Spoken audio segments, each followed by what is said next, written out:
You wanna fight, bro? Yeah, the Fight Bros podcast.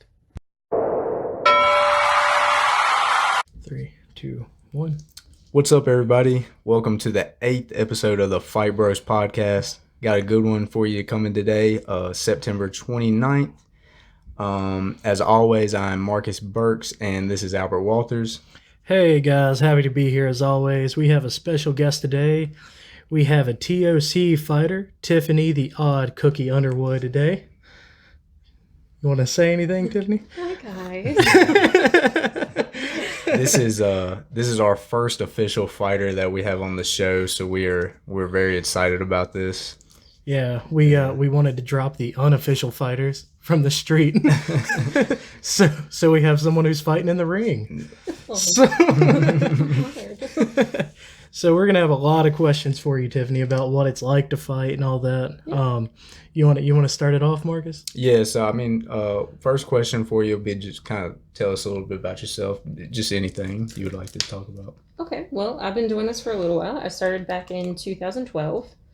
I actually Googled where I am now, and it was the best decision. Like, it was the best Google I've ever done. What do you mean you Googled where you are now? So where I train is Southwest Martial Arts in Wytheville, Virginia. Okay. And I just Googled it. Like, I had never seen a UFC before. I had no idea what MMA was. No earthly clue.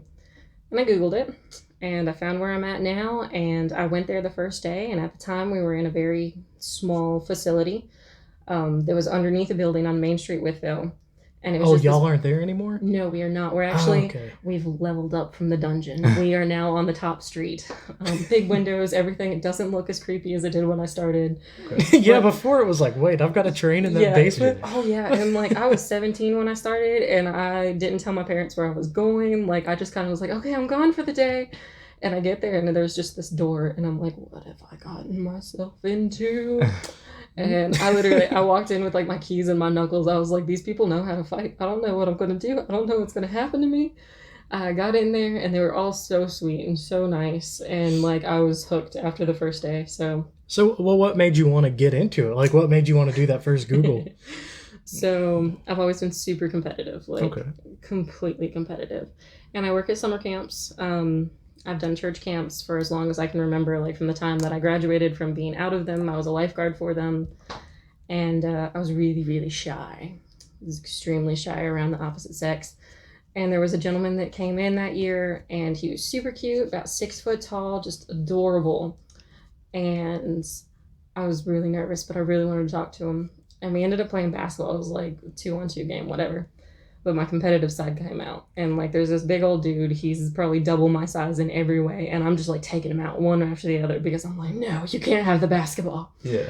And so he's, like, literally looking at me from the ground. And he was like, you'd be really good at MMA. And I'm like, I don't know what that is, but I'm going to go look that up. And I did. And that's how it ended up happening. That's awesome. Yeah.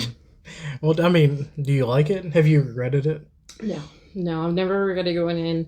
There's a level of confidence that the training has definitely instilled in me, and it's introduced me to a lot of aspects that I wouldn't have normally gone into. Like, I remember my game plan before I had started, and it would have been very secluded. Like, I'm very much like, let's stay home, let's read a book, let's not really go out and socialize, and it's very much opened up a social aspect of my life that I would have never even attempted to go towards before, and I don't regret that at all.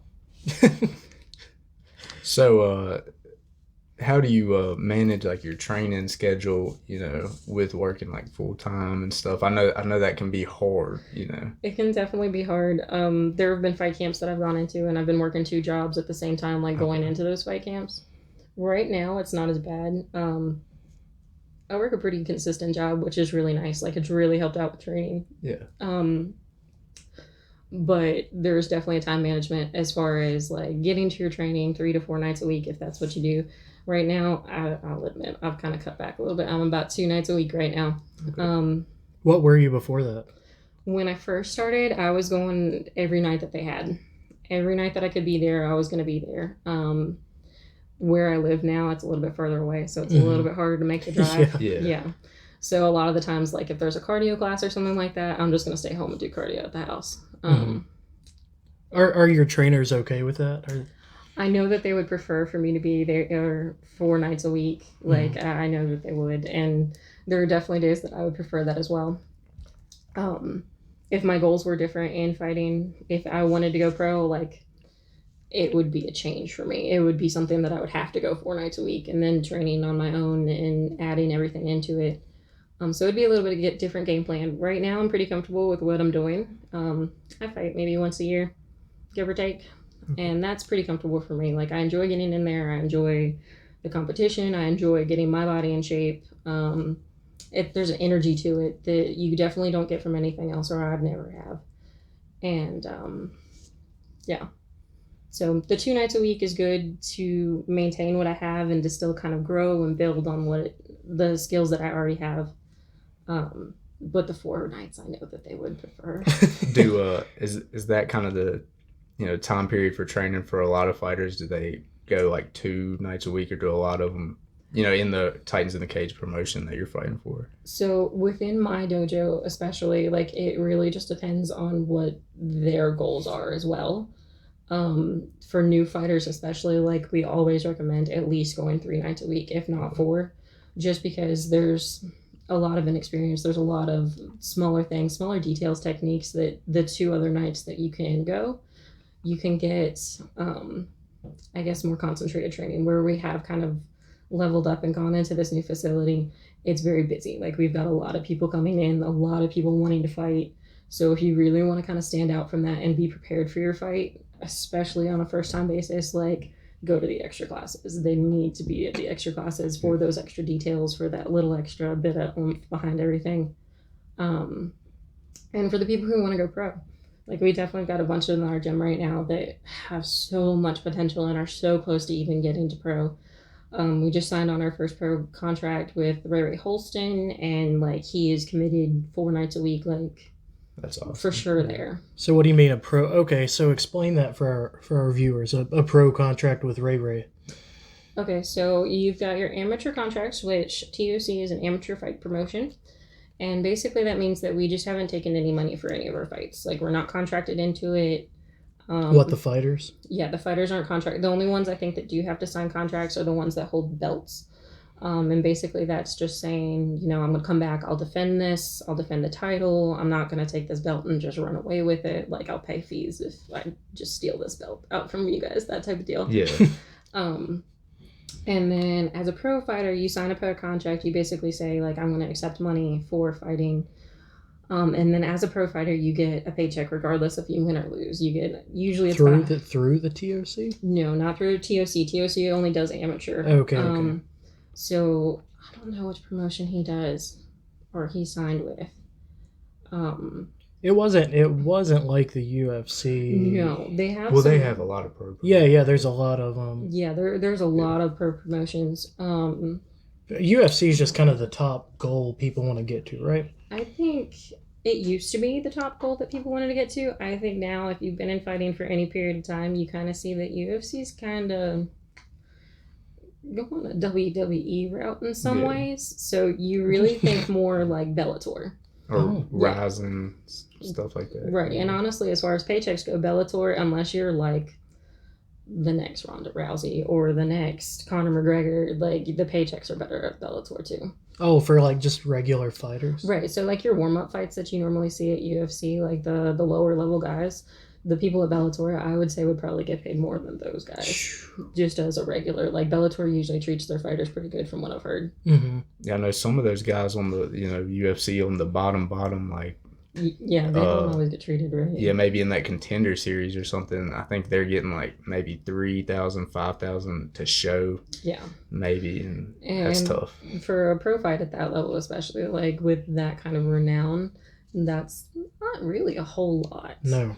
Well, I mean, in today's day and age, $3,000 isn't really a lot of money. Right. If you think that you only go in and you do one UFC a year, you just made $3,000. Like, what have you done with the rest of your year? If you wanted to fight just to make your paychecks, like, that's not going to do it. Because that would essentially only pay for, like, a low-level training gym. Oh, yeah. Yeah. Yeah, like, that wouldn't even pay. Our gym is really reasonable in price. Like, we have a high quality but a really reasonable price, and I think that might cover, like, a year. Yeah. Maybe. Yeah. And that's where sponsorships come into. Like a lot of the fighters, like that's how they end up making up the difference in what they get sponsorship. Okay, will you right. explain that? Yeah, so sponsorships, like ones that especially UFC fighters really look for, is the Reebok sponsorship. And what they do is basically you promote their equipment, you promote, like Reebok, you're going to promote their shoes. They send you new shoes for that. And then they'll send cash as well. For some of the lower pros, like they might not be so much cash. It might just be like, okay, well, let me pay for your training for this month. Or let me pay for equipment that you're going to need. And you can just sponsor me on Facebook, on Twitter, on whatever kind of social media you're on. You promote our product, you promote what we have, that type of deal. And that's how a lot of pros make their money. Like even low level pros, you can make a lot of money that way. So what about not Ray, what about in the TOC? Are people allowed to get sponsorships in amateur fighting? There are some that do amateur sponsorships. I don't think that they're allowed to take money at the amateur level. I think that that's where it kind of gets crossed over into pro. Don't quote me on that one, but I'm pretty sure that that's how it works. Because I know, like, who was it? Christian Bradbury, he had ended up, he's right now in Tennessee now, I think. But he ended up getting sponsorships from a couple of the local places down there. Like, they paid for some of his training equipment for him to train down there. But they can't exchange cash. Like, if they want to give him a free milk for being a sponsor, he gets meals for that. Razor Rob Ring, he has sponsorships through Anger Management, I think. I think that one's a t-shirt company. I've seen that one set up at the Pulaski event. Yeah, they sponsor a couple of the fighters in this area. I think they also do Antoine Curtis and maybe Tyler Cardwell. And, like, basically they give him promotional material for him to hand out. So, like, he's got the Razor Rob t-shirts, and they get something from that, and he gets something from that, and it's just kind of a advertising boost for both of them. So, like, t-shirts and stuff, you know, if they're selling, like, Robbie, or if you wanted to, are you allowed to get the money from that, or does that affect the amateurism also? I think if you want to sell it, I don't think that that's an issue. I think that that's on you. Like, if you want to sell your own product, that's okay. Yeah, that's nice. Okay, but like the Anger Management t-shirt company, they can't sell stuff that has your name on it and give you the cash. Right. Okay. They can't do it that way. I think if you want to sell the product, you can keep the cash, but they can't sell it and give the cash back to you. Okay. All right. So I guess moving on, have you ever took, like, I don't know, this might be a weird question, but like significant damage in a fight, and then, you know, the next day you go back to your job or something, and somebody's like, what did you get into last night, you know? So the funniest one that I probably have with that one would be Charity Walker fight. It was several years ago. It was one of the first ones. It was kind of mid-range on the fights that I had. I was working at a bank at the time. And so, like, it was very normal for me to get dolled up in the morning, like, get all your makeup on, get your dress on, get all that hair done, and go to the bank. And there's lots of little old men up there that were just super sweet about it all the time. And they'd be like, good morning, sweetheart. I'm like, good morning. And I'd come in with bloody knuckles, like, even with just training, like, the wraps would rub my hands wrong. So I had these bloody, and he was like, you shouldn't be hitting on people. And I'm like, well, you don't even know. And he's like, you're really hitting people? And I'm like, yeah. That's what that's from. But after the Charity Walker fight, it was my first title fight option to even go into. And we were doing really good, got into the third round. She had got me down, and she just sat on me and just, like, landed elbow after elbow after elbow. It ended up getting called to ref stoppage. He had pulled it off because I was taking significant amount of damage to the face. I was so disappointed because I was so ready to go. Like, you could see me. I got up, I was smiling because I was just so excited. It was a great fight. Oh, yeah. And, like, I was ready to keep going. I was like, come on, bring her back. Let's do this again. And unfortunately, it didn't go my way, but sometimes it happens that way. But I had a cut underneath my eye from where she had landed at elbow. It was pretty good size. It was probably about 2-inch cut. I still have a little scar there. And then, like, the top of my forehead where she had landed the elbows was just completely bruised. It was swollen. Like, I looked like I had, like, a Cro-Magnon forehead. It was bad. It was really, really bad. And I had a big old black eye on this side. I did go into work that week. I didn't have much vacation to leave. But I did go into work, and I had, like, the series stitches. And, like, I looked a wreck. And my boss was just like, try not to look at the customers too much. Like, just try to keep your face down. I was like, all right.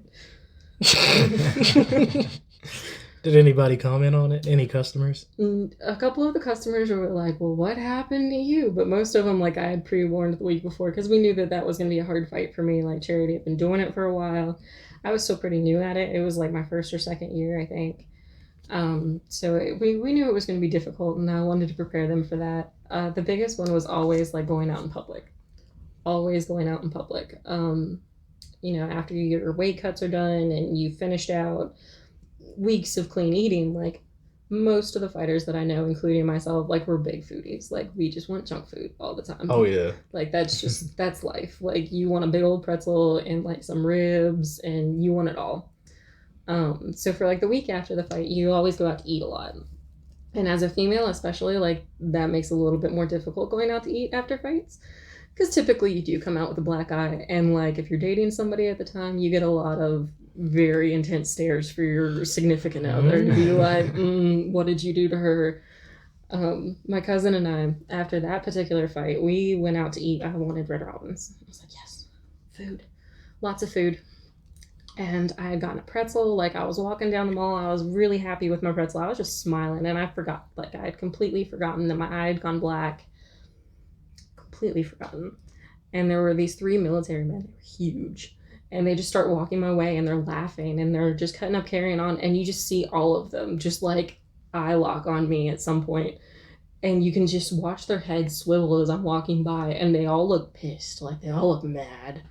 And I'm like, all right.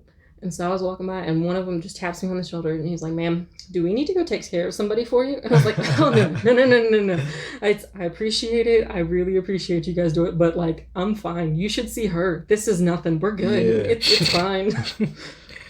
Oh, that's funny. Well, talking about food, what's it like weight cutting? Yeah, we know that can be, on the professional level, we have seen how hard that is. So kind of give us, a little explanation of how it is on the amateur level. So it really depends on what you want to put into it. Okay. It is always best, like, I've done weight cuts where I haven't had to hardly cut anything. Like this past one that I did a few weekends ago, I think maybe I had to cut like 5 pounds. Okay. Oh, wow. Yeah, that's minimal. Yeah, that's minimal. And it was great. Like, it was fantastic. I got to eat all week, and I got to drink, and, like, I was still hangry as crap. But, what do you mean, drink? Like alcohol? No, water. Oh, no, water. There are some weeks, like, one of the fights that I had about 30 pounds that I had to drop in a week. I stepped in last minute for this fighter. She's actually one of my best friends right now, Joy Miller. I remember that fight. Yes. So I had told them that I didn't want the title opportunity to begin with because I was like, I'm going on a cruise for like 7 days, and then I'm going to be in the Key West for like 5 more days after that. And it's like a week before the fight. And I've heard lots of good things about cruise food, and I really don't want to give that up. And they were like, well, she really doesn't have any other opportunities. Like, there's nobody else to fight like this last minute who's really trained kind of deal. And they were like, we can probably give a 5-pound allowance. So like 130 pounds. At that time I was fighting at 135. They were like, well, we won't make you go to 125, but if you can make it to 130. I'm like, well, I'm walking around at like 155 right now. So we'll see what we got. By the time the cruise was done, I walked off the cruise ship at 160 pounds. And I had a week to lose all of it to be able to get down. Like, I wasn't even allowed the pound allowance where it was a 125 belt that we were fighting for at 135 just so that we could have a fight type of deal. That week, like, I didn't eat anything the entire week. I didn't hardly drink anything the entire week. Like, it was Epsom salt baths and running in trash bags and the most unhealthy weight cut that I have ever had in my life. How'd you feel at the end of the week? At the end of the week, like, I actually ended up cutting off some hair because I was like 0.2 pounds off, and like it wasn't showing up, and I was just tired. I was exhausted, and like I went out to the car for 3 hours, came back, and I still hadn't lost the weight. So I was like, hand me scissors, and I like just started chopping off hair just to make the weight because I was like, I'm done with this. That one was probably the most tanked fight that I've ever had in my life. Like, I tried to rehydrate. Like, I did everything normal, Pedialyte, bananas, peanut butter, all that jazz. Pasta, and just nothing was working. My stomach was upset. Like, I couldn't get rehydrated well. And it just wasn't a great performance on my part because I just didn't cut right. So I think that's a really big factor that people don't always take into consideration. Like, they try to cut this much weight to make up that difference, but at the end of the day, if your body doesn't rehydrate, and I think that's something that's different for females as it is like different from females and males as well. Because I've watched these guys and I've watched them cut a ton of weight and bounce back just fine. Yeah. For females, it's just harder. Like, I've watched my fellow female fighters. I've done it myself. Like, some days you can lose 30 pounds in water weight and it's no big deal. And some days you're struggling to cut that 5. You're like, oh my gosh, I'm going to die. So would you say it's more, beneficial to fight, maybe only cut 5 or 10 pounds rather than trying to, cut a lot and fight in a smaller weight class to try to have that advantage on fight night? For me personally, like, especially as a female fighter, like I said, for male fighters, maybe it might be a little bit different because they do hold water a little bit differently. But for female fighters especially, like, I never recommend going more than 10 pounds. Like, 10 pounds is a really hard cut, especially if you don't lose weight well, if you're a little bit older. Like, if you're younger, maybe. But as an older female fighter, like, just keep it within 10, if not 5. It's really not beneficial. At the end of the day, 5 pounds, it can be a lot in certain situations, but if you trained right, you can really kind of compensate for that. So it's not worth risking having to cut that way. See, that's what I've always wanted to know about the weight cutting, with the TOC fighters, because, these UFC fighters, they got they train in 6-8 hours a day. Yeah. And, with the amateur fighters, everybody's pretty much got a full-time job that's in it. So I've just always wondered, how the weight cut went with a lot of fighters. It's very different for different ones. So like I said, for me, for my job right now, I work in an office by myself right now. So like cranking up the heat and putting on a couple trash bags and just like warning the people who come in my office, like, it's going to be hot. I'm probably going to be stinky and I'm definitely going to be hangry. So like just keep a little bit of distance. That's no big deal for me. But I've been in jobs where like you've been on your feet all day and like trying to cut weight when you have to keep the AC on. That's where it's a little bit harder. Like I said, Joy Miller, she fought at this past one that we had, and we were talking about weight cuts, and like she had to put a lot of her job stuff at the beginning of the week, so she would have like the last 3 days to keep cutting and to do that kind of thing. So it varies from situation to situation, and some definitely are a lot worse than others, but usually if you've done it for a little while, you can kind of figure out, like, I need this many days to lose this many pounds. What do you see the guy fighters losing for their weight cuts? Again, it kind of depends on body style and type. Some of the guy fighters I know, they cut as much as 20 pounds in a week or two, just depending. I've seen a couple of our guy fighters cut 20 pounds in a week. And I feel like it impacts performance a lot more than people think it does. Like, they'll come in and they're like, oh my gosh, they haven't trained their tank. And I'm like, you should have seen the cut. Like, they should have just started losing weight sooner. Is really where it usually ends up being. Like, you can kind of pick your poison. You can choose over a long period of time that I'm going to make wise decisions about what I eat and how I'm exercising and let the weight come off naturally, or I can wait till the week before and then just be miserable for an entire week.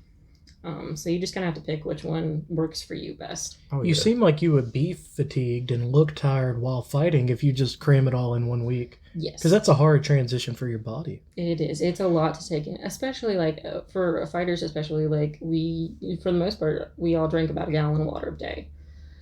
Going from that, and when I'll do a severe water cut, usually I start on Wednesday and I'll start cutting back half until Friday, and then you don't drink anything on Friday. So if your body's used to that, and then just cutting that out, if you had to cut it out for a prolonged period of time, that's a lot on the body. The food, not as much, but the water especially. The water's the hard part.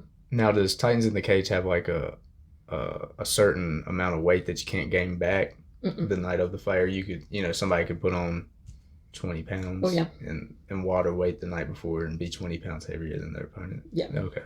Well, I mean, that's how it should be.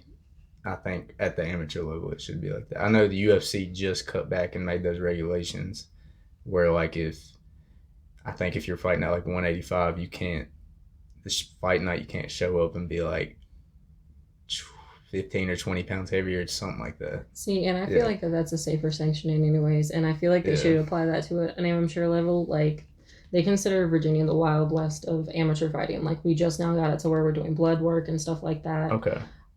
Whereas you have North Carolina where they give you vision tests. Like, you have to take eye tests before you can fight under a sanctioning body in North Carolina, according to the state. And each state has individual rules as to what they need per fighter. So Virginia's a little bit behind as far as all of that goes. But as far as amateur fighting is concerned, especially when you have these younger fighters like 18 years old going in, dropping 30 pounds and then trying to get that back, I feel like that's really hard on the body.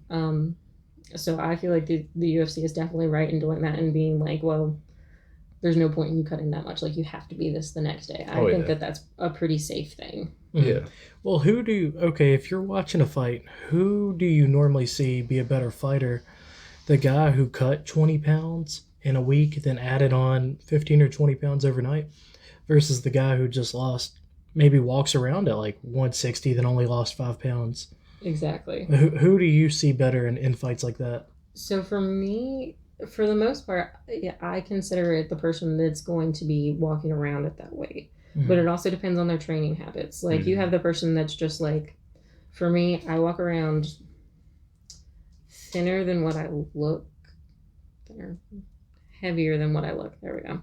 Heavier than what I look. Like, normally I'll walk around about 160 pounds right now, but my body weight looks more like 150 because I keep on compact muscle. I know people who walk around at 160 pounds that look like they're walking around like 170 pounds, just because of the type of exercise and the type of the way that their muscle compacts. Okay. So that's a really big impactor on that one too. Because you can have somebody who's walking around, say they're fighting at 155. If they're walking around at 155, but this guy hasn't trained, but that's just kind of what he walks around at, versus this guy who might have cut to 155, but he has been training, that kind of impacts that too. But if they've both been training for the same amount of time, they've both been equally putting it into it, I would put it on the guy who's walking around more at 155 than the one that had to cut the 20 pounds. Yeah. Nice. Do you have any? So I got a kind of a cool story. So when Albert told me we was having you on the podcast, I was like, well, we might have seen you fight at Pulaski. We've been to 2 of the fight cards at Pulaski. You didn't fight at Pulaski. I didn't fight at Pulaski. Okay. I was scheduled to, and I was in a car accident the week before. Right. Oh, no. And so I had to cut my fight out because I had ended up with a concussion the week before. I was supposed to fight in Pulaski. Oh, no. Well, that was the night Kim called out, what's his name? Cooper? Yeah, for just not showing up. Yeah, that was funny. He didn't show up, yeah. Oh, God. Okay, but So when he told me he was having you on, I was like, oh, I gotta look up and see some fights, try to get some information before we get you on the podcast. And I think there's like a Titans in the Cage on demand, but I was like almost or something like that. There's like something you pay $16.99 for, and you can watch the fights. But I was like, I'm just gonna look on YouTube, and I actually found a fight from like 2014. Jody Cole. Yeah, and I watched it, and I mean, y'all was going at it that first little bit, like y'all was going back and forth, and I think she went for a takedown, and when she went for the takedown, you caught her in the armbar. Yeah, so a couple of funny stories about that particular fight. So that one was actually, I think that was in North Carolina. That was before they were sanctioning whatever. I think it was in North Carolina. It looked like it was in an old middle school, like black and white bleachers. It was a your fight. Was it? Maybe it was in Wise. I don't know. It was somewhere down in that little area there. And 2 weeks before that fight, I did something stupid, and it was completely my fault. I was rolling, and I did it dumb. Rolling, like kayak rolling? Or? No, just like fighting, doing tumbling. Training. Okay. We were doing a cardio class, and like it was like these little step ladder things, and at the end you just kind of rolled out and you went to the back, and it all looked cool and it was great. Well, I landed wrong, because if you ask any of my training partners, I don't know how to roll. Like, I suck at, if I'm thinking about rolling, it's just not going to happen. Is that because you're like not flexible, or is it your body that won't let you? It's my brain. I overthink it. Oh. Like, I completely overthink. If I'm not thinking about it, I can tumble, I can roll, I'll be fine. But the minute they're like, Tiffany, roll to your left, I'll be like, all right. And then just like flatten my head somewhere, and they're like, that isn't a roll. And I'm like, shut up, I don't even want to talk about this. So that's kind of the situation that I was in. And I ended up tearing my shoulder. I've actually got a lump there still from where I tore, because I couldn't lift my hand like above the belly button. Like, that was it. I was done. It couldn't lift. So I had to completely learn how to refight like 2 weeks before this fight, because I just couldn't lift my shoulder to defend myself. I couldn't hardly like throw a jab. It was bad. And so I was just like defending myself with one hand and trying to throw from the hip, which is weird for me because at the time, like my hands were so high. And Is someone here? so we had that whole situation, and I was really nervous about this fight in general before that. Thank you, Fight Bros assistant. And so we ended up getting into the fight. And the other thing about me is if there's a wet spot on the mat, I will find it. And I will fall on my butt every single time. So we got in this fight and I was prepared. I was like, all right, this is good. We were standing up. We were exchanging. Like, it was a really good fight up to that point. I was like, yes, this is great. Wall work. We were doing that with Jody Cole. And then she starts backing me up. And I'm like, all right, this is good. I'm prepared for this. I'm fine. And I slipped on the one little part because I had petitioned for a really long time to have a ring card guy because I felt very awkward against a half-naked woman. So I got the ring card guy, and he ended up doing the worm on the floor, but he sweated on my floor. So I found the wet spot, and I tripped, and I fell. So what looked like a takedown in that video is actually just me tripping over my own 2 feet. Okay. And she wanted to expand on it. She was like, yeah, I got this. She's down. And then that's when I went for that armbar. Yeah. That was... I mean, that was a luck that turned in your favor. Yeah, oh, for sure. I like the ground better anyways. Like, I love stand-up. Oh, really? Oh, yeah. Ground is that is my happy place. Some ground and pound. That's... Like ground wrestling or ground fighting? Ground fighting. Oh, okay. How are you as a wrestler? Not so good. It seems like most people aren't as good wrestling as they are fighting. For me, it's the upper body strength that goes along with wrestling. Like, a lot of the moves that come with wrestling are very upper body oriented, and I'm just not. Like, I've got speedy hands, and it really is solid. Like, if I make contact, I've got very solid hands, but to pick something up, I'm just like, let's use the legs. Legs are good. Because the upper body strength just isn't there. So even takedowns and stuff like that, like your normal wrestling takedowns, not a huge fan of. I find them riskier for me. Also because I have T-Rex arms, so like my arms are super short. And like there's just a lot more work that goes into the whole thing. So I prefer judo techniques, and I prefer a lot of ground stuff just because it's easier to control people on the ground, I find. Nice. Okay, so I've got one. And if we start asking questions that maybe you don't think we should talk about on, just kind of cut that. Okay, so what is it like you train with Greg? Mm-hmm. What is it like training with Greg and fighting for Kim? I mean, because they're married, and do you see kind of like favoritism towards the Southwest Virginia martial arts fighters versus other fighters? No, definitely not. They have done really, really well to keep those portions separate. Like, yeah, most people don't know Southwest Martial Arts puts on TOC. It's not even so much Southwest. Like, Sensei Kim is one of the senseis at our facility. But as far as like training us, she helps mostly like with kickboxing or anything like that. Like, she'll give input there because that's like her profession. Like that was what she did. She was a professional kickboxer. She was a badass before. Yeah. Oh yeah, to hear some of the stories, like she trained under Chuck Norris, like was one of the original American Ninja Warriors. Like she's got a very impressive history. Then the UFC Jamaica wished her a happy birthday. Yes. Like that. I mean, she is a lot more. She has some deep credentials people don't know about. Oh no, they definitely don't. Like she's got some major credentials, especially like even for female fighters. Getting that started because back in the day, like when she started, you didn't train females like that, and so that's a really great thing for us. Like she was one of the originals, like the founders for females to get into this kind of sport.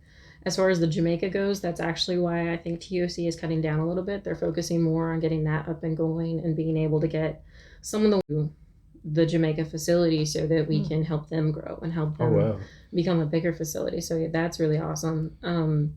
But as far as like showing favoritism, that has never been an issue at a TOC that I've ever seen. Oh, really?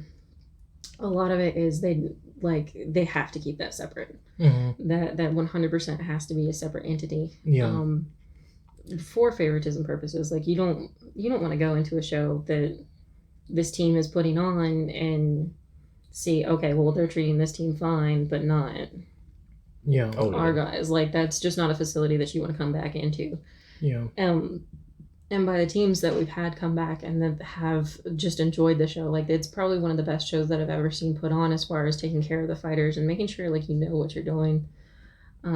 Because we've definitely been to shows before that it's been like, you've seen UFC, there's your rules. Like, that's it. And it's like, okay, that's good. Glad we got that out of the way. Mm-hmm. But it's very well organized. It's very well put together. And they really do a good job about keeping that separate. We have a lot of secondary coaches at Southwest now, more so now than we used to. So especially at events and stuff, Sensei Greg can kind of take a little bit back a seat and let some of his students be like, okay, we can take care of this aspect and this aspect. And Freddie, he comes out of North Carolina.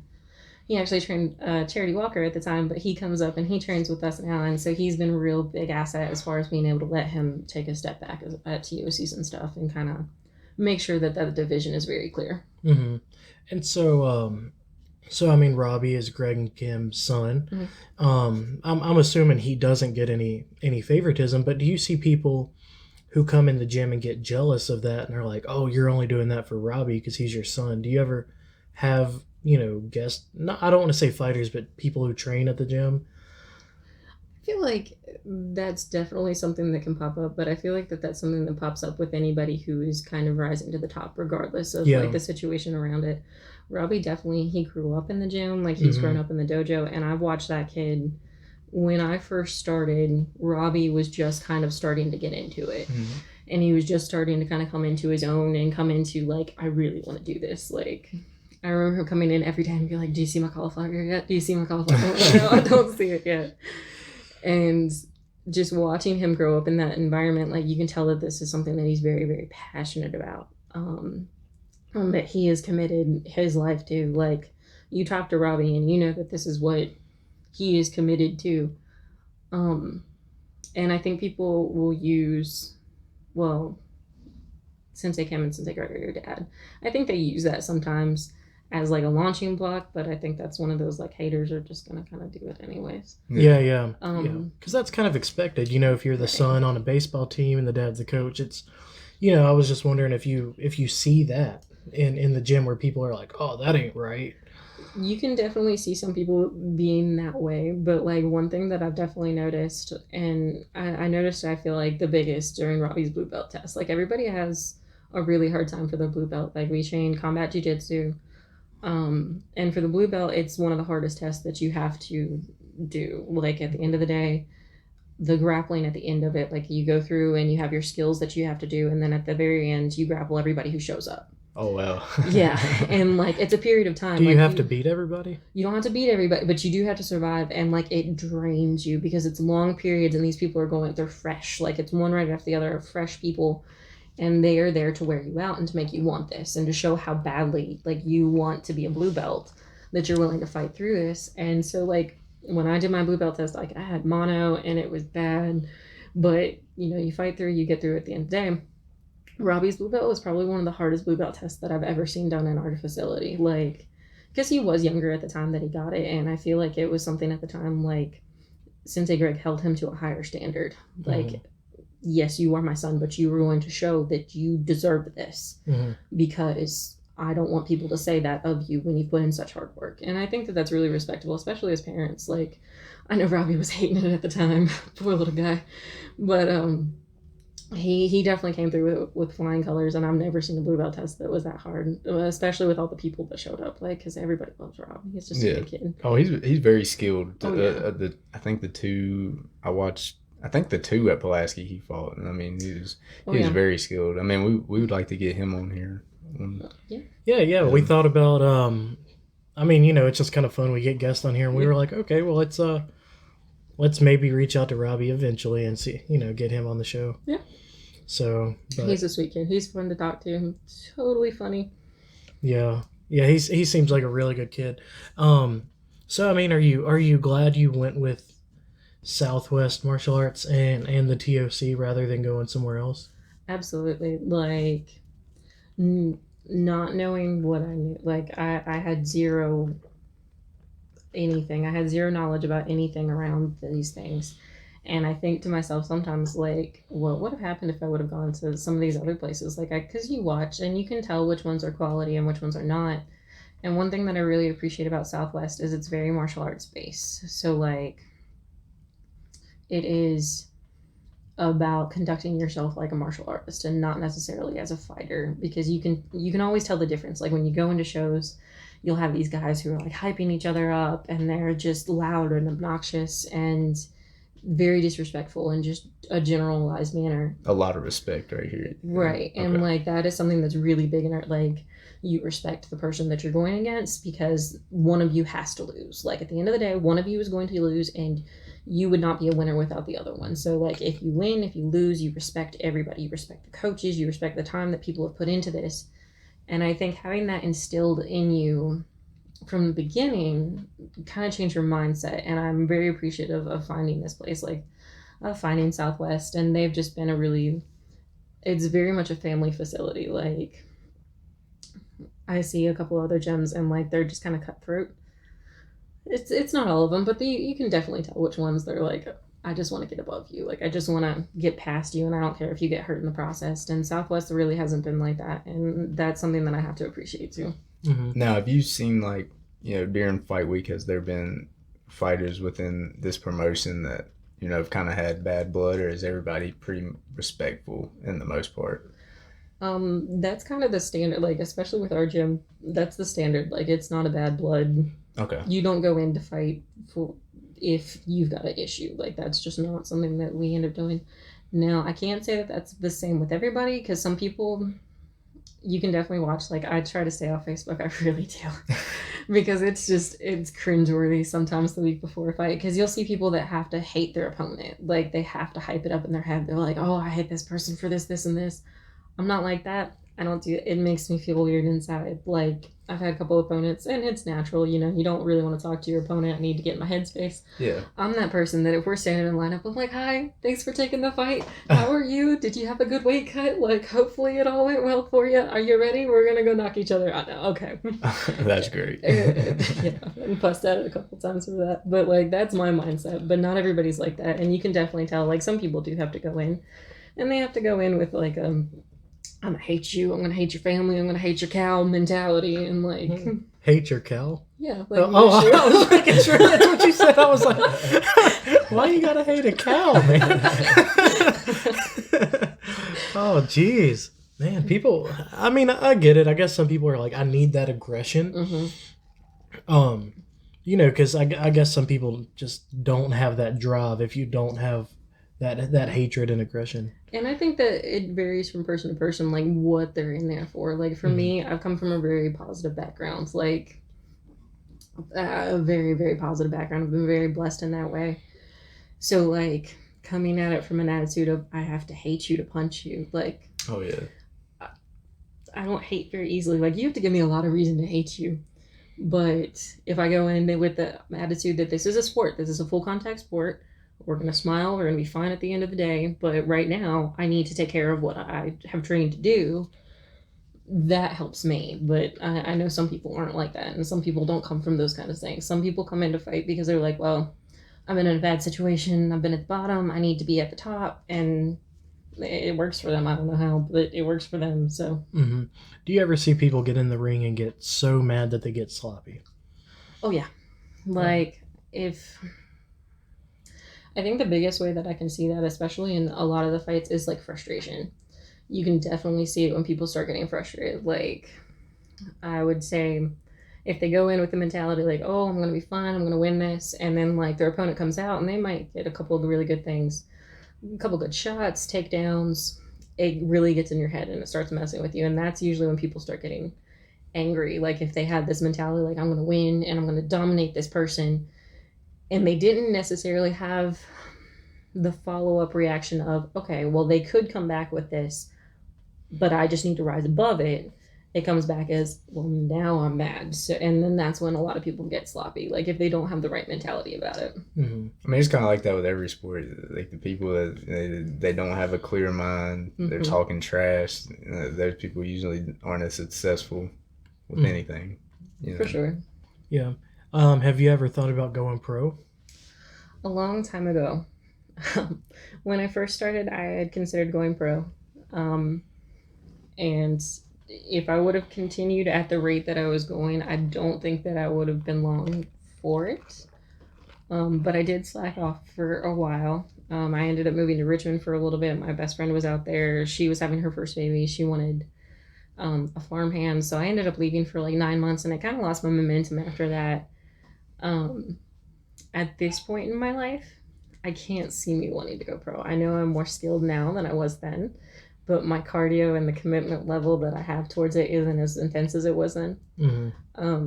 But honestly, I don't know. Something could definitely change, and I could definitely go pro. Like maybe some low-level pro fights just to say that I did it, because I've got quite a few fights on my card for a female fighter. So it gets a little bit more difficult to find fights in general. But as of right now, that's not a end goal for me. Not an end goal. Okay, so what if you got an offer from a pro promotion? Then would you start to consider it? I would probably consider it a little bit more heavily. Like I'm pretty much towards. I'm still young, so I can't really say I'm towards the end of my career. But like, for me, I enjoy training other people. Like I've really enjoyed helping the younger fighters get ready for like their kickboxing matches and instructing and teaching, and that's kind of a passion of mine, is to be able to give females, especially, kind of a launching platform to build that confidence, to get them to a place where they were like, well, I'm kind of to I'm very confident, I'm very assured in myself, and I like that. I enjoy doing that. If I got offered pro, it would be something that would have to take place over a period of time, because cardio-wise right now, it's just not there. Yeah. Do you have any, like, goals within the promotion you're in right now? Like, maybe, like, you want to get a win streak or, certain title shot? I think this past fight that I had was actually a kickboxing match last weekend. You're not normally a kickboxer, are you? No. I didn't think so. No, I'm not very good at kickboxing. So why'd you take on a kickboxing fight? So I hit an all-time high as far as weight this past December. I had gotten to 180, and like finding a female fight at 180 is very, very difficult, especially with the record that I have. Like it's very hard to find, because most of the ones you find at the heavier weight class, like they're debuting or they like cut down later, that type of deal. So my goal for this year was to get back in a comfortable weight zone to be able to fight again. Okay. And I had gotten an offer. She was a little bit thinner than I was, like she was a little bit smaller. And she said, if you can make it 145, we'll do MMA, 150, you do kickboxing. And I'm like, okay, well, I'm 180 pounds right now. So we're going to say 150. Yeah. And give me that pound just in case, because I don't know about all this. And then like 2 weeks before the fight, she had something wrong with her gallbladder, and she had pulled out of it. So we actually ended up getting a replacement kickboxer from North Carolina, Haley. She was a great opponent. I was so pleased. Like, you could definitely tell she had put in the commitment and training for this, and she was prepared for a kickboxing match. Like, she was throwing some kicks out there. I was like, all right, I got you. But yeah, no, definitely not a kickboxer. I don't like the fact that you can't throw elbows and knees. You can't throw knees in a kickboxing fight, even though that's with your legs? Right. It has to be just a leg or hands. Okay. So if you were a stand-up boxer, you could technically fight a kickboxing fight if you only used your hands? Yeah, you don't actually have to throw a kick. Like, I think as far as points go, now don't quote me on that one, because I really don't know a whole lot about kickboxing. Like, I just know the more you throw out there, the more likely you are to win, and that's usually how it goes. But I don't think you actually have to throw a kick to win. Now, if you go into pro, they do have a certain kick count. Like, you have to have a certain number of kicks, but in amateur, they don't count kicks. So, oh gosh, where was I going with that? Okay, so that was kickboxing, but does it go on your record? It'll go on my kickboxing record. So okay, so it's not, a TOC record. It will be. It's still considered a TOC. Like, it's still on your UCAS record. So TOC fights under UCAS sanctioning, and that one's like your state body, basically. Like, they make sure everything's up to state codes and stuff like that. And they keep your official record. So they've got my MMA record and my kickboxing record. Mm-hmm. So they're separate, but like they still count towards the same thing. Okay. Were you going anywhere? Okay, No. sorry. I thought you. No, you go ahead. Oh, do you have something? I had something new. Oh well. Oh, okay, so Hannah was telling us a little bit before. She said when you first got started, a lot of your fights were ending because your opponents were getting stuff broke or dislocated. So tell us a little bit how getting started. She said it was tough for you to find opponents after that. So my very first fight, it went to the second round, and I just remember going in, and I was so angry because I thought it should have ended in the first. I was like, and since he was like, "What is wrong with you?" I was like, "I'm mad." He's like, "Well, why are you mad?" I said, "Cause it's not done. I'm not done." Yeah, so that's how I went into the second round with that, and like I ended up cashing in her arm bar after that first fight, and it ended up tearing something in her arm. Like they had to like wrap her up or something like that. Like I didn't really pay attention. I was up on adrenaline at that point. Yeah. So after that one, there was Shannon Gribble, I think, was my next one.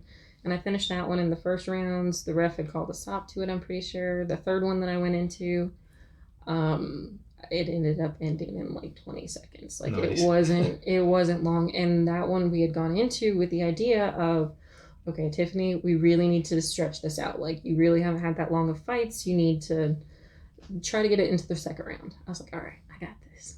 And there was a lot that went on with that, and like eventually he was like, Tiffani, stop hitting her so hard. And I'm like, are you sure? And he's like, yeah, don't hit her so hard, try to get this to the second round. I was like, all right. So we had gotten up to that point, and the fights just weren't all that long, and a lot of the female fighters at that time, like that was a really big time. That was like Ronda Rousey was big, so the 135 division was huge. Yeah. And so you had a lot of fighters who weren't willing to take fights with someone who was finishing fights in the first round. Like that was kind of a dangerous option for somebody who it might have been a really good fight. Like that would have been a pretty even competition. A lot of the fighters like, no, we're not gonna do that. We're gonna go with an easy win over here instead of something that we're really gonna have to fight for and worry about messing up my amateur record to go pro type of deal. So that was a really big issue when I first started getting going. Now the divisions are very varied. Like even in TOC, you can see like the women's divisions from 115 to 135 as far as belts go, but we've had fights with like 180-pound females, and so it's definitely a lot wider than what it was when I started, because pretty much everybody, if you fought female, you fought 135. So was it when you first started, it was kind of, are you saying it was kind of hard to find like fights because were a lot of females not into it? There were females who were into it, but like if they were into it to the level of training, like because I was very high commitment level of training at that point, so to find a female who was equally high at that commitment level to be able to give a good challenge, you were looking at a lot of females who were like, I don't want to ruin my record. Like this is not a surefire win. This might be something that's a little bit more difficult, and we ran into that a lot. I was really grateful to Charity. Charity was definitely game, and that was a great fight. Like that was definitely one of my favorite fights for sure. And from there it got better as far as like being able to find people who were really committed to training. But at that point, it had to kind of died back down again. Like all the females who were really into it had already gone pro, and you know, you had a lot of debut fighters, and that's kind of where it's at now. Like there's a lot of debut fighters or different weight classes, and that's great. Like I think it's awesome that the weight classes have gotten so varied. Like it gives more opportunities for more females. That's how I've always felt. I felt like, you know, this sport has been evolving with females as of late, you know, in the UFC, Bellator. Mm-hmm. I've always told Albert I think the UFC is getting close to where they could do an all women's card, have a main card, and I think they could sell it. I think it would be a good sell. See, I feel like the female fighters, like especially in the UFC right now, you can kind of watch, and it kind of goes back to that. I think Bellator's got a little bit higher quality because like the fighters want it. At UFC, everybody gets to UFC level and they're afraid to get hurt. So you end up with a lot of decisions. And the thing that I really hate about decisions, like even the decisions that I've won, I never really consider them a win because I didn't finish. Okay. Like if it was going to go in my favor, it should have gone in my favor in those rounds. And sometimes it doesn't work that way. Sometimes it's definitely a decision, but I don't like letting things go to decision because it's taking it out of your hands. And if it's taken out of your hands, have you really won? And that's my personal personal outlook on that one. But for the female fighters, like especially in the UFC, I feel like there's so much growth still to go that when you look at like some of the male fights, you see a lot of like, I'm gonna wait because I might get hurt or I might do this. But the female fighters, they're all at it. They're like, nope, you're gonna die. Nice. Do you see any promotions in our area? Southwest Martial Arts is a big one. Do you see any others that are extremely credible, big companies in our area that you see people going to? As far as like training facilities? Yeah, that you see good fighters come out of. Because like you were saying earlier, some are quality and some aren't quality. So there's definitely, like, I honestly don't know where some of these are located. Like, I just know the names that kind of come up at TOC, and I'm like, you guys have good fighters.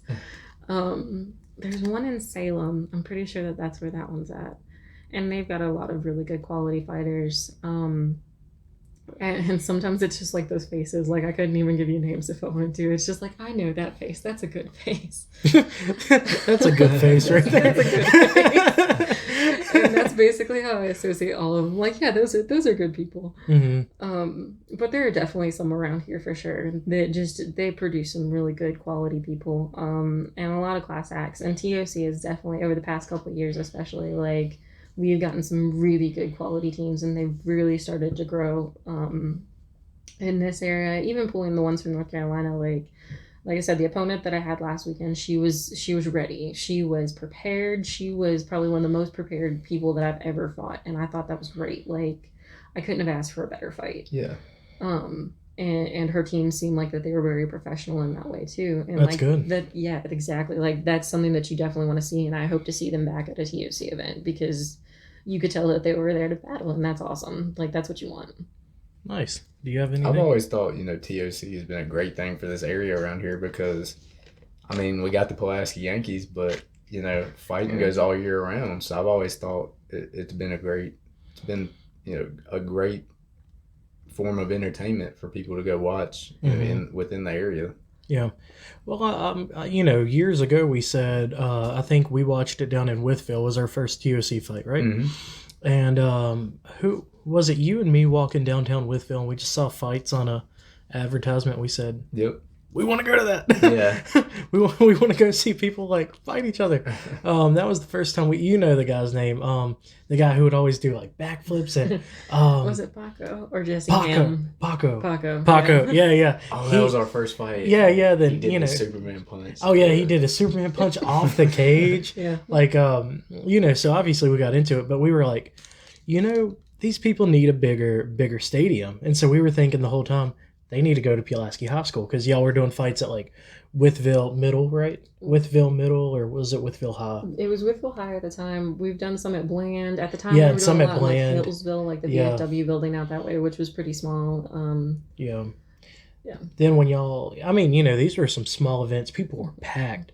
Then when you brought it to Pulaski, we were like, we were amazed because it was almost a nearly packed stadium. Yeah, it was. And it's a huge room compared to, one of the fights we went to, I think there was only bleachers on one side of the room, and I think that's Bland, right? No, I think Bland had it on both sides. There was a facility that only had it one. Maybe, and it only had bleachers on one side, and we were like, man, this is going to be a tight viewing place. So I'm glad they're finally at Pulaski. I was surprised because our Pulaski school board and principal, they don't normally condone things like that. Yes. So we were really pleased, especially with that day, because I remember it started snowing. Yeah. And I was like, oh my gosh, this is gonna bomb because there's snow on the ground. And people still came out, and like, it was awesome. I think at that point in time, that was the biggest TOC that we had. Mm-hmm. I think they said something about like 2,000 people there. That's insane. So it has been in this new entertainment center. I haven't got to go to one yet, but how is that? The Apex Center. That's huge, isn't it? It is. It is a very big facility. That was the one that we actually did last weekend, and it's a very nice facility. Like, there was the first one that we went to. I think that there was a little bit of issues with like the ground, because it's all dirt floor. Like, it's really? Right. Like they do like bowl competitions in there? Right.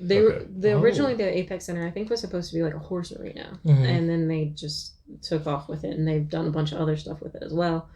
So the way that they had it set up was like there was a giant tarp and then like this tiny little tarp leading up to the big tarp with the cage and stuff on it. And then like you could sit in the stands on the side, or they had bleachers on the ground, and then obviously like the VIP tables in the center. This past time, like they fixed a lot of the stuff that was I would have considered a little bit more questionable the first time. So like the tiny little strip ended up being 2 more tarps, and like it was definitely much more well organized. And I think it's a great facility. Like the seats from there's not really bad seats. Yeah, it ended up being a really nice facility. Nice. Are y'all seeing bigger numbers now?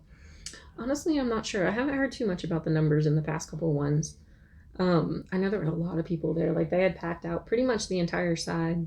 Because they kind of have it scooted off from the center of the area, so it's not both sides packed out to the brim, but like it's scooted off to one side, and it was pretty packed at this past one. I don't have nothing right now. Do you? No. What if you had someone come to you that wants to start in the sport? What would you tell them? What's some tips, like maybe where to train at, or maybe here's what kind of martial arts style you should get into, or depending if they want to fight or not. What would you tell that person if they actually want to see fight time in TOC? So the biggest thing that I can tell people, especially who are just getting started, like take your time. Don't try to rush going in there. Like a lot of people come in and they want to fight in the next 3 months. Take your time. Yeah. Learn your stuff. Be confident in the stuff that you're going in there with. Like that's the biggest thing that I can tell anybody going in. Like fights can always end up one way or the other. Like you might not always win. You might be a better fighter, but you might not always win. And I've seen it so many times. But the one thing that you can always be proud of, and that's something that I feel like I've taken into a lot of my fights, is like if you're proud of your camp, you haven't really lost. If you went in there, if you've done your best, if you're proud of the camp that you put into it, you can't really lose. Yeah. And that's worked out really well for me so far. But like as far as people getting into it, find something near you. Find somebody credible, like somebody who's put out fighters. Like we've got gyms around here that are awesome gyms for jiu-jitsu, judo, all sorts of stuff between here, Wytheville to Radford. Like lots of places around here that I would consider credible, but not all of them want to fight. So obviously you have to go into a place that wants to fight, like that Southwest. wants their fighters in the ring, right? Like that wants to have fighters in the ring, that wants to do full contact. Because there are just places around here that are just martial arts, like. They might teach really good martial arts, but they might not necessarily want fighters. And it happens. There's a lot of places around here that do. So find some place that has produced fighters, like has produced good fighters. Make sure that you watch the fighters. Something that I always recommend is watch how the teams act when they're at an event. Like that's a really big one. If they're going around and they're acting like a bunch of jerks, you really aren't going to want to train there unless that's just your thing. If you feel like that's your thing, then go for it. Yeah, you'll fit in. Yeah, you'll fit in. It's going to be fun. As far as styles go, I think that's a personal preference thing as well. Like not a lot of people are into jiu-jitsu, but I like it because you can turn negative situations into positive situations really fast. I like ground and pound. Not everybody does. Some people like stand up. For stand-up, usually I really recommend Muay Thai, especially for an MMA situation. I think Muay Thai personally is probably one of the more beneficial ones. It's good to have kickboxing experience and kickboxing and boxing. And again, that's kind of where that mix kind of comes in. And it really depends on your body type. So like CJ Burleson, he trains with us. He's a lot bigger guy than I am, and he can show me stuff, and maybe it works for him, and it might not work for me, and vice versa. There might be stuff that works for me because I'm smaller and I can get in at different angles versus him towering above people. Like, there's a lot of different things that go into just your body style, and you kind of have to find your place for it. Like, you have to find what works for you, and the best way to do that is just kind of experiment, see what you like, see what you don't, see what lands, see what completely bombs. Is there people at your gym that just, come there and just train maybe for self-defense? They're not really trying to fight, or? We have, I wouldn't say so much self-defense. Now, we do occasionally have people come in, and especially females, like we'll have come in that are going on trips or something, and they want just a little bit of knowledge to make them feel a little bit more comfortable. So I've definitely trained some females like that. We do have our female self-defense class that does the same thing. But we do have people who come in to train, and they train for jiu-jitsu. Like, I've got a couple of guy friends who they're not really interested in fighting. Like, they'll help out the fighters. Like, when fight time comes around, they'll hold pads, they'll coach, they'll do a bunch of different stuff, but they're not so much interested in it themselves. Like, they're perfectly happy to do jiu-jitsu. Yeah. Then, if someone's fighting at a gym that they don't want to produce fighters, but you have someone who's trained, 3-4 days a week, and they feel like they're ready for a fight, does the TOC allow people to come in as private fighters? Because we've seen that on the card sometimes. It always shows it used to show their gym name. Yeah. And they still do that. So yeah, definitely. Like, if you want to come in as an independent, like, that is definitely still something that is prevalent. And especially if you're coming from a gym that doesn't necessarily want to produce fighters, but like you have martial arts experience, that really looks good. I feel like to the promoters to be like, hey, I am committed to this. Like, my gym just doesn't do this. Like, and I feel like that's happened on several occasions before. A lot of times when you see independent fighters, you see people who have trained at gyms before, and maybe like they moved or they just haven't trained as consistently. Like, I know for Southwest, we have a certain level of expectation. Like, you have to come to so many training events, like, per week. Our big days are Tuesdays and Fridays. And those are the days that I normally train at. And if you don't come consistently to those, like, you have to fight independently. Like, if you haven't trained with us, you're going to need to fight independently because you might not be ready. And that's kind of at the discretion of your sensei, as well as whether or not you fight independently or you fight underneath a team name based on your participation. Have you ever seen someone come out and fight as independent but has no experience? Y'all. Yeah. Oh, wow. Really? I'm surprised TOC allows that. So y'all don't do like background checks and make sure people actually have. That's what I was going to ask. So that's a good one. So a lot of times, if they don't have any experience or any training or anything like that, a lot of times it's for someone who's filling in last minute. Like, there have been instances like people pulling out like the week before, and you maybe not finding somebody. So they'll allow just Joe Schmo to fight that guy if he's the right weight? Now, I know anymore it can't happen that way because of blood work, because you have to send your blood work in. Oh, okay. And I think your blood work's good for like 6 months or a year, something like that. So a lot of times you need a couple weeks at least to get that filled out. So now it's not so much of an issue because either they've got blood work, which means that they fought before, or they're committed to getting blood work. And usually your Joe Schmoes aren't. They're like, no, I'm not getting blood work for that. I'm just going to go in.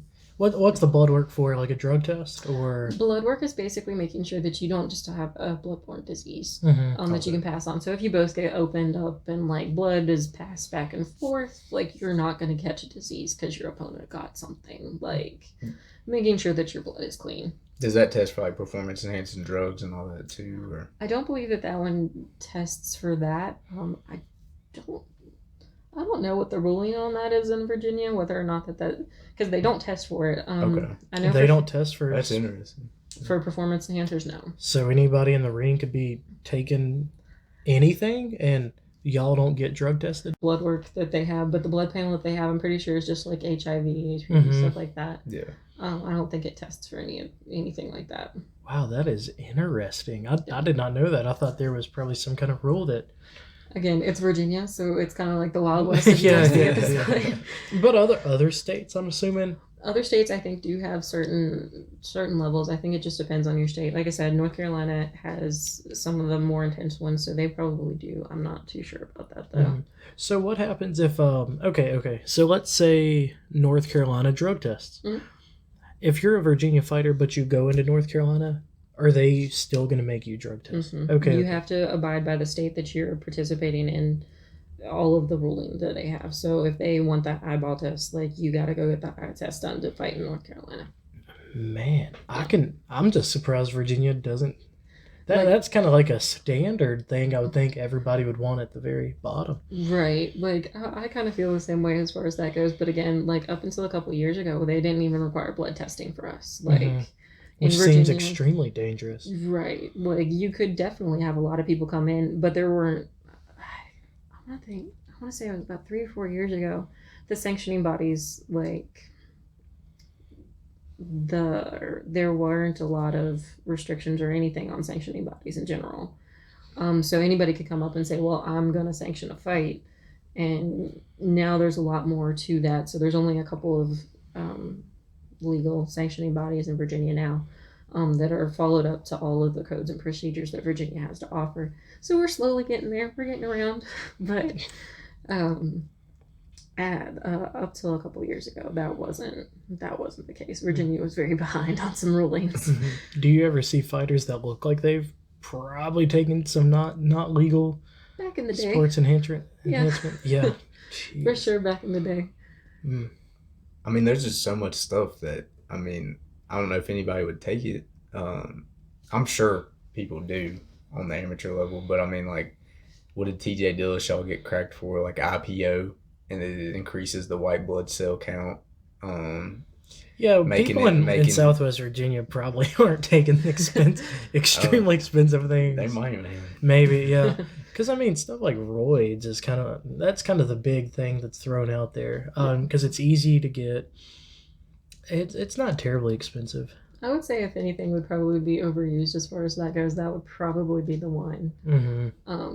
Just because it is inexpensive. Like, I feel like anything more expensive at an amateur level, unless you're just really, really wanting to go pro. But at that point, like, why are you even taking it? If you go pro, you can't use it anymore. Have to get tested at some point. So there's really no point in doing that at an amateur level if you can't do it at a pro level. So. Jeez. Do you have anything? That's about... We covered a lot of questions. Yeah, we told you we'd have a lot of questions. That's not good. Well, then... You want to finish out with just our UFC 243 prediction? Well, that's what I was going to ask. Okay. So as a TOC fighter, do you see a lot of people watching the UFC or Bellator or Pride? Yeah, you definitely see a lot of people who will draw comparisons between the two. And what I always think is really cool, especially about these local promotions, is it's really not that different. Like, if you go and you watch a TOC, you're going to see a lot of the same stuff that you're going to see in a UFC. The difference, obviously, being time and, like, time commitment from your fighters on some instances. But we've definitely had an upgrade in, like, our fighters' performance. So it's very difficult to tell difference sometimes in between the two. But you definitely have a lot of people who watch. Sure. And that's funny too, because I remember I think at the Pulaski one we went to, there was a UFC pay-per-view on the night of, and we was like, oh no. Yeah, that's made it hard. Sometimes TOC is planned on nights of UFC, and that's kind of what we do, is we just always watch the UFC pay-per-view. Yeah. And so then, but you don't always get TOC, so then if it's a good card, you're like, do we watch UFC or do we go support TOC? So. It is definitely, and they do. They go more often than not. They end up following in line with the UFC cards, and sometimes that's hard as a fighter too, because there's definitely been fights I've been like, but I wanted to watch that. Yeah. So you do see a lot of fighters who are fans of like the professional fight promotions. Oh yeah, you have a lot of people who want to watch, like, one, for new stuff, because you see a lot of these people who have been training at a really high level, and like they pull out some cool stuff sometimes, and you're like, okay, we're gonna try that next week. Next Tuesday, I got you. We're gonna try that. We're gonna go out back and do that. So it's fun to watch that. It's fun, and like, I am not a huge follower of a bunch of different people. I enjoy to watch them just to watch, but you obviously have the people who have their favorites. Like, a lot of my friends, they're huge fans of Woodley, and you'll hear a lot about Tyron Woodley's the man. Yeah. So you just hear about a bunch of different people, and like there's always the ones that you want to follow, and the ones, and for some of our fighters, it's like, one day I'd love to fight that person. Like you hear a lot of that too. Do you keep up with any of like the current things that are about to come up in the UFC? So not so much. I'm more of like a week by week person, or if I see someone like Nunes is probably one of my favorites. So if Nunes fights, like I'm gonna go watch that. Yeah. There's not a whole lot that I'm a huge fan of right now, but if they pop up, like I enjoy watching, obviously. Yeah. Diaz is one. Like I said, Nunes is one. Woodley, Jones. I always like watching Jones fights. Like they're always a little funky. Have you heard about the upcoming Diaz fight? Mm-mm. Okay. Oh, well then it's really exciting. So Diaz is Mark's favorite. Oh yeah. Yeah, favorite. Yep. And so he's fighting. Okay. Well, I've got a question. Did you watch the Masvidal and Askren fight? That was You probably watched the clip I of might it. have seen a highlight. Yeah, of it. Is that the one that he knocked him out in like 5 5 seconds. like 5 seconds? Yeah, and with like the three knee- of those, knee like the kick. guy was coming over to call it. Yeah. He we was. saw that one. Yeah. So he, knee kicked Yeah. and threw 2 more down. Okay. Yeah, that was a good one. Yeah, that was. I mean, how could you not watch it? It was 5 seconds. Yeah. So Diaz is fighting that guy who threw the flying knee kick. And we want to get your thoughts on this because they're close to title contention, but they're putting a title on this, but it's not a legit title.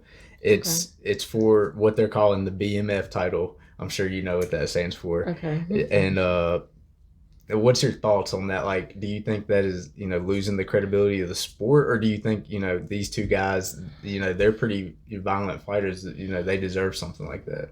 I feel like having them fight is one thing. Like, I definitely think that that's going to be a fun fight to watch. Oh, like, for sure. Because Diaz has just such an unusual stand-up style, I think, in general. Mixed with this guy's obvious aggression.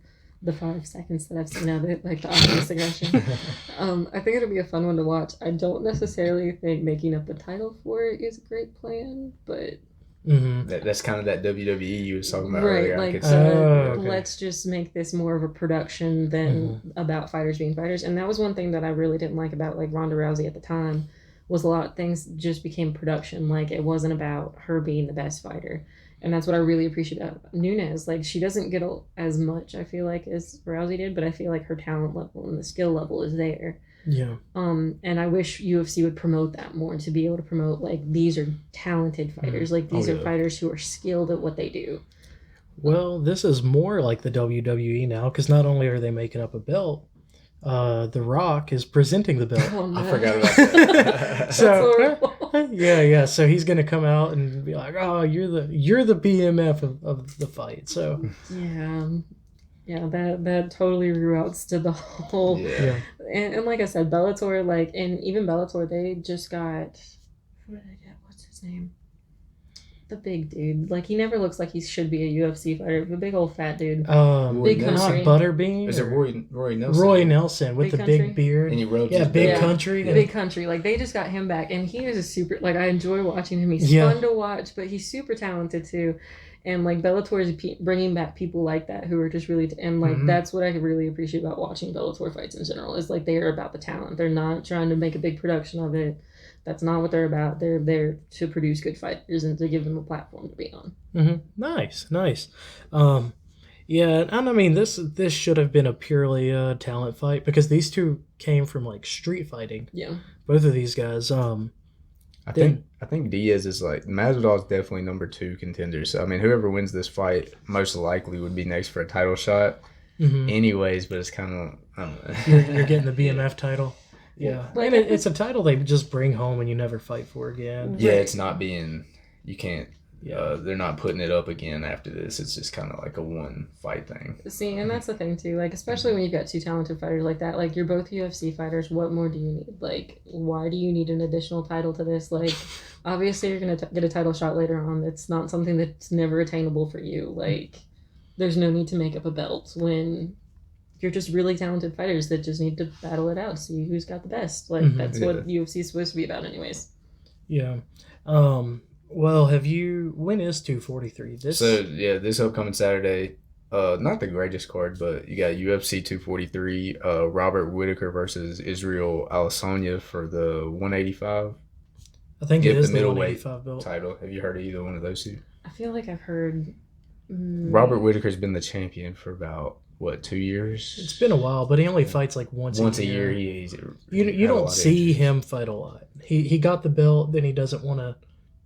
Just like most people, they just most people want to do the bare minimum. Right. Like Woodley, he was a great fighter on his way to the top. Then when he got the belt, it was like when I fight, I'm not going to fight a lot, but when I fight, it's going to be like just enough to win. Yeah. Well, he was fighting some tough stylistic matchups. Well, that too. Wonderboy twice.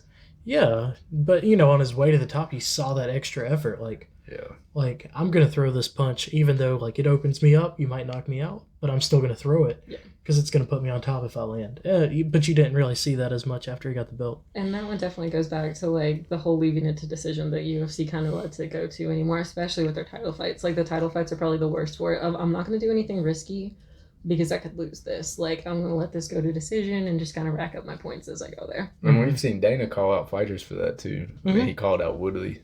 Before. He hated that about Woodley. So, but I mean, you just see a lot of fighters who do that. Oh yeah, it's just safe. It's safer for the money, like, especially if you've gotten to that point that you're making that money. Like, and you've got the belt, so just do what you can to keep it. And especially with title fighters and stuff like that, like if it's an even match, you're gonna give it to the title holder. Like that's just the way you have to prove that you can take over that title for them to give you the title in a decision. Like you have to prove it in every single way. Jeez. Well, what's your...